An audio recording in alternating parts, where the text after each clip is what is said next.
Okay, ನಾನು ನಿಮ್ಮ ಶಿವಮೊಗ್ಗ ಷಡಕ್ಷರಿ. ಬಹಳ ಅದ್ಭುತವಾಗಿರ್ತಕ್ಕಂಥ ಸ್ಥಳಕ್ಕೆ ಬಂದಿದ್ದೀನಿ. ಇದು ಯಾವುದು ಅಂತ ಹೇಳಿದ್ರೆ ನಮ್ಮ ಲಕ್ಕಿನಕುಪ್ಪ, ಶಿವಮೊಗ್ಗದ ನಾವು ಈ ಕುಪ್ಪಕ್ಕೆ ಹೋಗ್ತೀವಲ್ಲ, ಆ ರಸ್ತೆಯಲ್ಲಿ ಲಕ್ಕಿನಕುಪ್ಪ ಜಂಕ್ಷನ್ ಬರುತ್ತೆ. ಲಕ್ಕಿನಕುಪ್ಪ ಜಂಕ್ಷನ್ ನಾವು ಯೂನಿವರ್ಸಿಟಿಗೆ ಹೋಗೋ ರೋಡ್ನಲ್ಲಿ ಶಿವಮೊಗ್ಗದಲ್ಲಿ ಓಷನ್ ವಾಟರ್ ವರ್ಲ್ಡ್ ಇದೆ. ಸಖತ್ತಾಗಿದೆ ಕಂಡ್ರೆ, ಬಹಳ ಅದ್ಭುತವಾಗಿರ್ತಕ್ಕಂಥದ್ದು.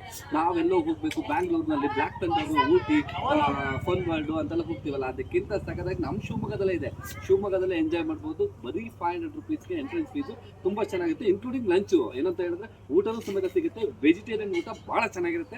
ಬಹಳ ಅದ್ಭುತವಾಗಿರ್ತಕ್ಕಂಥ ಓಷನ್ ವಾಟರ್ ವರ್ಲ್ಡ್. ಮಕ್ಕಳನ್ನೆಲ್ಲ ನೀವು ಕರ್ಕೊಂಡ್ಬಂದು ಸಾಕಾಗಿ ಎಂಜಾಯ್ ಮಾಡ್ಬೋದು. ಸೂಪರ್ ಆಗಿರುತ್ತೆ. ಮತ್ತು ಬೆಳಿಗ್ಗೆ 10:30 ಸಂಜೆ 5:00ವರೆಗೂ ಇರುತ್ತೆ. ಸಪೋಸ್ ನೀವೇನ ಡ್ರೆಸ್ ತೊಗೊಂಡ್ರೆ, ಡ್ರೆಸ್ ಬೇಕಾದ್ರೆ ಒಂದು ರೀಸನಬಲ್ ಪ್ರೈಸಲ್ಲಿ ಕೊಡ್ತಾರೆ. ಭಾಳ ಅದ್ಭುತವಾಗಿರ್ತಕ್ಕಂಥದ್ದು, ಬಹಳ ಕ್ಲೀನ್ನೆಸ್ ಇದೆ. ಮುಖ್ಯವಾಗಿ ಇಲ್ಲಿನ ವರ್ಕರ್ಸ್ ಎಲ್ಲ ತುಂಬ ಚೆನ್ನಾಗಿ ಎಲ್ಲರ ಜೊತೆ ಸೌಹಾರ್ದಯುತವಾಗಿ ಬೆರೀತಾರೆ. ಭಾಳ ಒಂದು ಅದ್ಭುತವಾಗಿರ್ತಕ್ಕಂಥ ಸ್ಥಳ ಶಿವಮೊಗ್ಗದಲ್ಲಿ ನಾವು ನೋಡ್ಬೋದು. ಓಷನ್ ವಾಟರ್ ವರ್ಲ್ಡ್ ಭಾಳ ಅದ್ಭುತವಾಗಿ. ಮಕ್ಕಳನ್ನ ವೀಕೆಂಡಲ್ಲಿ ಕರ್ಕೊಂಡ್ಬರ್ಬೇಕು ಅಂದರೆ ಈ ಒಂದು ಸ್ಥಳಕ್ಕೆ ಕರ್ಕೊಂಡ್ಬನ್ನಿ. ಸೂಪರ್ ಆಗಿರುತ್ತೆ.